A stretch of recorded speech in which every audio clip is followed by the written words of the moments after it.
Naalala ko ang matandang kasabihan tungkol sa kwentong ibabahagi ko sa araw na ito. Hindi lahat ng ahas ay nasa gubat. Simulan natin ang kwento sa isang siyudad sa Metro Manila. 16 years old si Agnes. Kasalukuyang nasa 4th year high school, nag-aaral sa isang pribadong paaralan. Isa sa mga honor students ng kanilang klase. Masayahin, madaling pakisamahan, tipikal na Pilipina. Matalik niyang kaibigan ang magkababatang sina Ron at Lisa. Naging magkakaibigan sila mula nung first year pa lamang. Matatawag na eye of the crowd ang magkababata. Si Ron ay isang basketball varsity player ng kanilang eskwelahan at hinahangaan ng mga kababaihan. Si Lisa naman ang top 1 student ng kanilang batch at kinahuhumalingan ng mga kalalakihan dahil sa angkin nitong kagandahan. Kumbaga, nang magsaboy ng katangian ng Diyos, isa si Lisa sa mga nabihiyaan. Halos perfect. Buwan ng Disyembre. Abala ang bawat section ng kanilang batch sa paggawa ng parol para sa Christmas Lantern Contest. Naatasan sina Agnes, Ron at Lisa ng kanilang guro na pamunuan ng pagdisenyo ng parol. Araw ng Martes. Abala ang tatlo sa silid-aralan sa paggawa ng parol. Katulad ng karaniwang barkadahan, di maiwasan ang biruan kapag magkakasama. Buti na lamang at kasama natin si Lisa. Nagamit natin ang artistic talent niya sa paggawa ng parol. Banggit ni Agnes. Anong artistic talent? Di yan naman natin tatlo ito, di ba? Sagot ni Lisa. Sus, pa-humble effect ka pa. Di ba nga ikaw ang nakaisip ng design ng parol? At ikaw din ang nagsuggest na recyclable materials ang gamitin natin. Sumang-ayon na lamang kami ni Ron sa gusto mo. Nakangiting tugon ni Agnes. Naku, ewan ko sa inyong dalawa. Nadamay lang ako sa paggawa ng parol. Isinama ako ni Ma'am sa grupo. Sambit ni Ron. Kawawa ka naman, Ron. Napilitan ka na kaming kasama at hindi yung katim mo sa basketball. Pang-aasar ni Lisa. Tumpak ka dyan, Lisa. Pero okay lang yun, Ron. Lagi ka naman bangko tuwing laban nyo. Pang-iinis ni Agnes. Pinagtutulungan na ninyo ako, ha? Dapat pasalamatan ninyo ako dahil tinutulungan ko kayo. Reklamo ni Ron. Nagtawanan ang dalawang babae habang si Ron ay napakamot sa ulo. Nagsuggest si Ron na break muna. Nagiya kumain upang makapagmerienda. Nagugutom na rin kasi siya. Nagtungo ang magkakaibigan sa kantin. Teka, maiba ako. Nag-review na ba kayong dalawa? Third periodical examination natin bukas. Tanong ni Ron. Oo, magkasama kami ni Lisa. Nag-review kahapon. Sa bahay nila. Isinugod kasi sa ospital ang kapatid niya. Kaya doon na ako nag-review. Para may kasama siya. Tugon ni Agnes. Ganun ba? Kamusta na nga pala kapatid mo? Okay na ba siya? Tanong ni Ron. Stable na si Letlet. Nagkaroon siya ng acute appendicitis kaya ayun, naoperahan. Medyo magtatagal sila ni Mama sa ospital para sa recovery niya. Sagot ni Lisa. May makakasama ka ba mamaya sa bahay? Usisa ni Ron. Meron na. Sina Tita Jenny. Napakiusapan siya ni Papa na samahan ako sa bahay.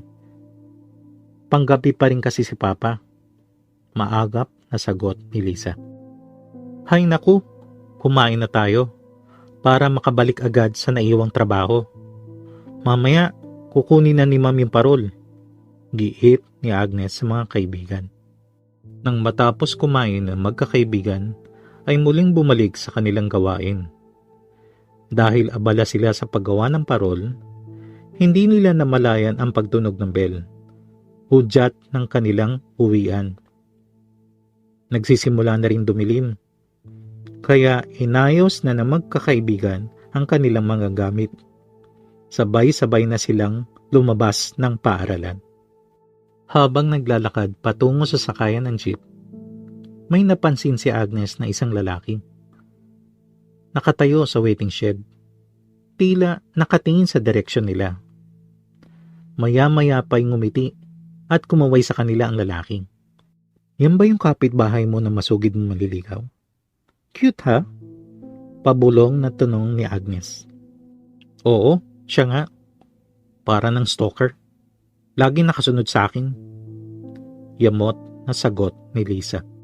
Nilagpasan ng 3 ang sinasabing manliligaw ni Lisa. Hindi rin niya ito tinapunan ng pansin. Matagal na palang tinanggihan ni Lisa ang lalaking dahil mas gusto nitong ituon ang atensyon sa pag-aaral. Nais kasi mag-abuga siya ni Lisa, kaya walang panahon sa love life. Miyerkules, unang araw ng examination. Maagang dumating sa eskwelahan si Agnes. Nakapagtataka at wala pa yung dalawa. Dati-rati ganitong oras sila pumapasok. Sambit ni Agnes. 5 minuto bago ang takdang oras, humahangos na pumasok ng silid-aralan si Ron. Walang Lisang kasunod. Nasaan si Lisa? Pagtatakang tanong ni Agnes. Yan din ang itatanong ko sa'yo. Nalate ako ng gising. Hindi ko narinig yung alarm ko. Pinakala ko, nauna na siyang pumasok. Dahil late na ako sa hintayan namin. Sagot ni Ron. Kanina pa ako dito, pero wala akong Lisa nakita. Balik na sagot ni Agnes. Naputol ang kanilang usapan nang dumating ang proctor na si Miss Valdez. Dala ang mga test papers. Hindi mapakali si Agnes ng mga oras na yun. Hindi gawain ni Lisa ang lumiban sa klase, lalo na't sa araw ng pagsusulit. Iniingatan ni Lisa ang record niya bilang top 1 ng klase, kaya imposibleng hindi ito papasok. Nag-aalala man, pinilit ni Agnes ang sariling mag-focus at sagutan ang test paper sa harapan niya. Tahimik sa loob ng kanilang silid-aralan. Lahat ay abala sa pagsusulit. Ni anumang kaluskos at yabag ay wala kang maririnig sa paligid. Nang biglang tila di mawaring magpatay-sindi ang ilaw. Napatingin ang lahat na mag-aaral sa kisame, sa kumukurap na ilaw. Banayad ang lamig ng hangin sa kanilang silid.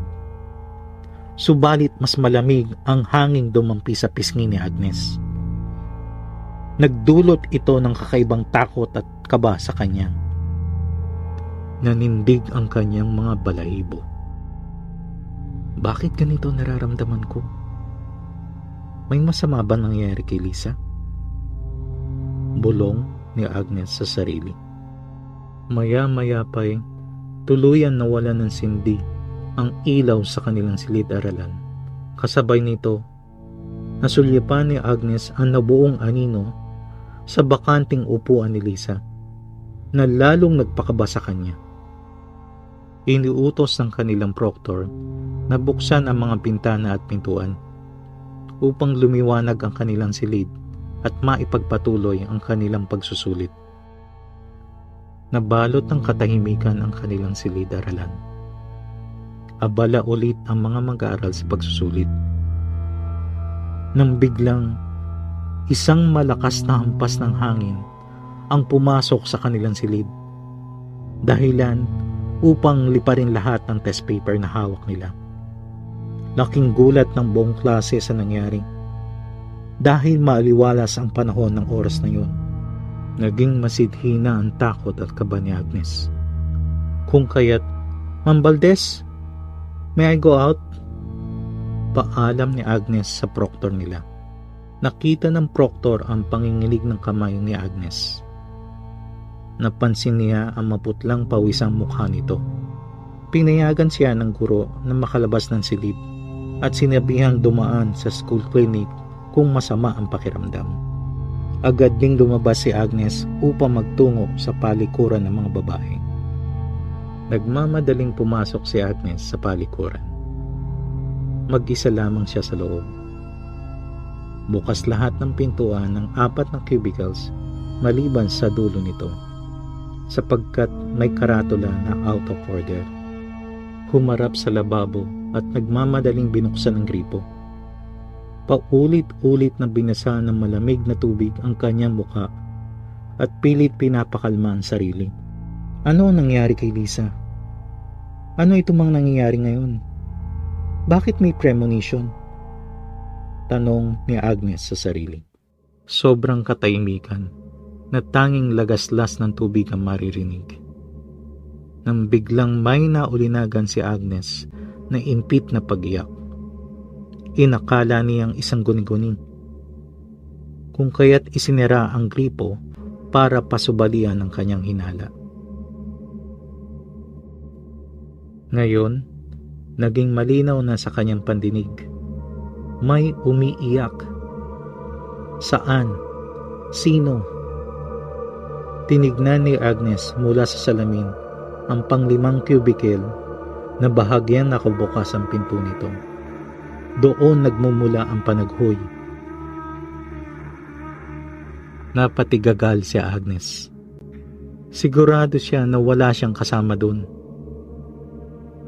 At tubiliman, humarap si Agnes sa gawin ng dulong cubicle kung saan nagmumula ang pagyak. Magkahalong takot at kaba ay pilit inihahakbang ang kanyang mga paa patungo sa dulong cubicle. Marahan siyang lumapit dito. Yumukod, sinilip sa may siwang ng pinto ang nagmamay-ari ng pagyak. Nakita niya nakayukong ulo ng babae habang ito'y humahagulgol. Akmang bubuksan ni Agnes ang pintuan upang tanungin ang babae, ay biglang nag-angat ito ng mukha. Titig na titig sa kanya na may anyong galit. Dahil sa matinding pagkagulat at pagkatakot, naitulak ni Agnes pabukas ang pintuan, dahilan upang siya'y patras na matumba. Bumagsak ang likurang bahagi ng kanyang katawan, hindi halos makakilos at makabangon dahil sa matinding naramdamang sakit at halong takot. Tumambad ngayon kay Agnes ang kalunos-lunos na kalagayan ng babae. Nanlilisik ang luhaang mata. Puro pasa ang noo at pisngi. Duguan ang labi at may pasak ng tela sa bibig. Nakagapos ang 2 kamay sa may likuran. Gula-gulanit ang kasuotan na halos wala na rin sa plot. Sugatan ang magkabilang tagiliran. Duguan ang ibabang bahagi ng katawan habang nakaupong paluhod sa sahig ng cubicle. Galit na dumaraing at mababatid mo sa kanyang daing na dumanas siya ng matinding hirap. Hindi magawang kumilos ni Agnes habang nakahiga sa sahig. Nanigas ng buong katawan sa matinding takot. Nakatitig siya sa babae na ngayon ay nakaluhod na. Pumapatak ang dugo mula sa kanyang labi. Unti-unting umuusad papalapit sa kanya. Nais sumigaw ni Agnes, ngunit laking gulat niya na walang boses na lumalabas sa kanyang bibig. Huwag kang lalapit! Huwag kang lalapit! Saklolo! Tulungan niyo ako! Yan ang mga katagang gustong isigaw ni Agnes. Halos panawan na ng ulirat si Agnes dahil sa matinding takot na nararamdaman. Palapit na ng palapit ang babae na halos magdikit na ang kanilang mukha. Sa silid-aralan ng mga sandaling yun, si Ron ay nakaramdam ng matinding pagkabagabag. Nag-aalala siya kay Lisa kung bakit hindi ito nakapasok. Nag-aalala din siya kay Agnes dahil putlang-putla ito na lumabas. Dagdag pa dito ang mga di pangkaraniwang pangyayari sa loob ng silid-aralan. Maya-maya pa may pumukaw sa kanyang atensyon. Nakita niya sa may bintana ang pagdaan ng isang babae na kahawig ni Lisa. Tumayo si Ron. Ipinasa na sa proktor ang kanyang papel at nagpaalam upang lumabas ng silid. Nagmamadali siyang lumabas para abutan ang inaakala niyang si Lisa. Nakita niyang pababa na hagdanan ng babae, kaya agad niyang sinundan ito. Pagdating sa ground floor, ay hinanap ni Ron kung saan nagtungo ang babae. Bigla na lamang narinig niya ang malakas na tili ni Agnes mula sa ladies' room. Ramdam sa tili nito ang matinding takot na kinakaharap. Humango si Ron. Nakita niya si Agnes. Nakatayong nakaharap sa salamin. Nakatingin sa kawalan. Nanginginig ang buong katawan habang sumisigaw sa di mawaring dahilan. Agad hinawakan ni Ron sa magkabilang balikat si Agnes. Iniharap sa kanya at niyugyog. Agnes, Agnes, ano nangyari sa'yo? Pasigaw na tanong ni Ron. Biglang nawala ang panginginig ni Agnes. Tumigil sa pagsigaw habang nakayuko ito. Inakala ni Ron na kumalma na si Agnes. Pero laking gulat nito sa biglang pagkapit na mahigpit ni Agnes sa magkabila niyang braso. Nagpupumiglas na makatakas si Ron sa pagkapit ni Agnes habang ang mukha nito'y unti-unting humaharap sa kanya. Tumitig ang nanlilisik nitong mata sa kanya. Sa kagitlaan ni Ron, bigla niya nasambit. Lisa? Sukat doing nawalan ng malay si Agnes. Nasa ospital na si Agnes na magkamalay. Agad hinanap ng kanyang paningin si Ron. Ay, salamat na nagising ka na. Dinala ka namin sa ospital dahil putlang-putla ka at nawalan ka ng malay tao. Narinig ko ang pagsigaw mula sa CR. Kaya agad-agad akong pumunta. Nakatayo ka. Nanginginig at nalalamig ang buong katawan. Lahad ni Ron. Ano ba ang nangyari sa'yo at takot na takot ka? Usisa ni Ron. Ron, si Lisa pala nasa ladies' room. Nakita ko siyang umiiyak. Hirap na hirap. May pasak na tela sa kanyang bibig. Nakagapos ang kamay. Punit-punit ang damit at duguan. Paiyak na pahayag ni Agnes. Oo, Agnes. Napag-alamang ko mula sa nanay niya na wala na si Lisa. Natagpo ng katawan niya dun sa lumang bodega kung saan namamasukan yung masugid niyang maliligaw. Nakakulong na ito dahil siya ang primary suspect sa pagpano ni Lisa. Sabi nga ni Tito Danny, siya ang huling nakitang kausap nito. Huwag ka na mag-alala. Ang mas dapat mong gawin ngayon ay magpahinga at magpalakas. Bibisitahin kita ulit bukas dahil kailangan ko ng malis. Ako kasi mag-aasikaso ng birth certificate ni Lisa. Tuliro pa rin kasi magulang niya. Di nila matanggap ang sinapit ang anak. Sige na, pahinga ka na. Tugon ni Ron. Nang gabing din yun, hindi dalawin na antok si Agnes. Balisa, may kung anong nararamdaman na hindi may paliwanag. Pilit ipinipikit ang mga mata para sa kahit kaunting pahinga ng kanyang kaisipan. Sa kalaliman ng gabi, nagising si Agnes sa malamig na pagdampi na animoy yelo sa kanyang pisngi. Naalimpungatan si Agnes. Kinuskos niya ang kanyang mga mata bago tumingin sa paligid. Laking gulat niya. Nakita niya si Lisa. Nakatayo sa may paanan ng kama. Umiiyak. Sa pagkakataong iyon, pinaglabanan ni Agnes ang takot na nararamdaman. Natalman ang kanyang tinig. Pinilit niya na kausapin ang nagparamdam na si Lisa. Lisa, umiiyak ka pa rin? Nahuli na ang nagkasala sa'yo, di ba? May gusto ka pa bang ipabatid? Kung kaya nagpaparamdam ka pa rin sa akin?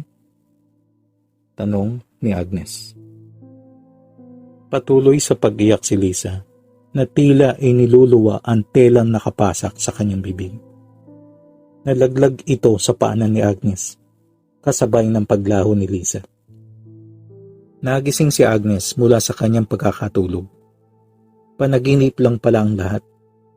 Ngunit dama niya na may nais pang ipabatid ang paramdam ni Lisa. Agad ipinaalam ni Agnes kay Ron ang pangyayari para hikayatin ng magulang nito na paimbestigahan muli ang kaso. Naikwento ni Ron sa magulang ni Lisa ang paramdam nito kay Agnes.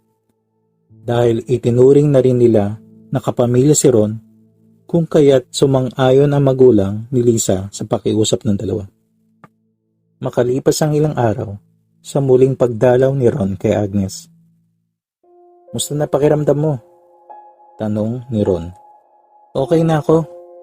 Pwede na raw ako lumabas bukas kapag napirmahan ng doktor yung clearance ko. May balita ka ba sa kaso ni Lisa? Tugon ni Agnes. Lumabas sa investigasyon sa asawa pala ni Tita Jenny yung tela nakapasak sa bibig ni Lisa. Umamin na rin yung tito niya sa nagawa nito. Matagal na pala may matinding pagkagusto kay Lisa. Dahil sa sobrang pagnanasa at sa kagustuhang huwag mapunta sa iba si Lisa, kaya nagawa yung karumal-dumal na krimen. Nagkaroon pa ng pagkakataon yung tito niya dahil wala magulang ni Lisa. At ginawang scapegoat yung masugid na manliligaw nito. Tugon ni Ron. Sandaling katahimikan ang namagitan sa dalawa dahil napukaw ang kanilang atensyon sa pagkalaw ng parol na nakasabit sa bintana. Naalala nila si Lisa. Matinding lungkot ang nararamdaman ng magkaibigan. Tumulo ang kanilang luha. Nagpaparamdam pa ba ulit sa'yo si Lisa? Tanong ni Ron. Hindi na. Sagot ni Agnes. Buti naman. Matatahimik na rin siya. Sambit ni Ron. Oo naman. Nabigyang katarungan na ang pagkamatay niya. Tugon ni Agnes. Balik eskwela ang magkaibigan na si Ron at Agnes. Pilit nilang nililimot ang trahedyang sinapit ng kanilang kaibigan. Ngunit kay Agnes, nagsilbi itong bangungot na patuloy na nanunumbalik sa tuwing magagawi siya sa palikuran ng kanilang paaralan. Umaalingaw-ngaw sa kanyang isipan ang panaghoy sa ladies' room.